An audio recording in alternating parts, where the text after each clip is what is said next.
walking alone, the streets are empty. The only thing I can see is my own silhouette. I'm getting stronger, step by step. The clock is ticking, but there's no time for me. Ketua, ini informasi dari Ketua Kelompok Tani tadi, bantuan ini swadaya masyarakat. Kedepannya bagaimana? Harapan daripada kelompok tani di sini. Yang penting jujur, saya sebagai wakil rakyat Aceh di Parlemen di DPRI Komisi 4 yang membidangi pertanian, saya yang paling berharap masyarakat mau bekerja. Masalah bibit, insya Allah pemerintah sediakan. Jadi apalagi ada ini swadaya masyarakat sendiri, kalau ini bisa maksimal, mana kelompok tersebut ajukan ke kami, insya Allah kita akan bantu.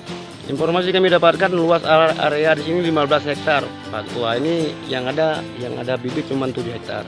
Kedepannya bagaimana? Nggak apa-apa, bibit. Pemerintah sedia bibit. Insya Allah pemerintah sediakan bibit. Jangan terpengaruh dengan corona.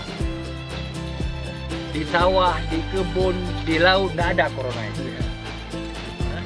Insya Allah ajukan nanti kami sama Panglima kelompok tani. Insya Allah saya akan bantu bibit. Siap, terima kasih. I'm walking alone, the streets are empty. The only thing I can see is my own silhouette.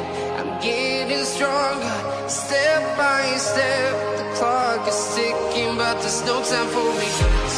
I've been flying from town to town.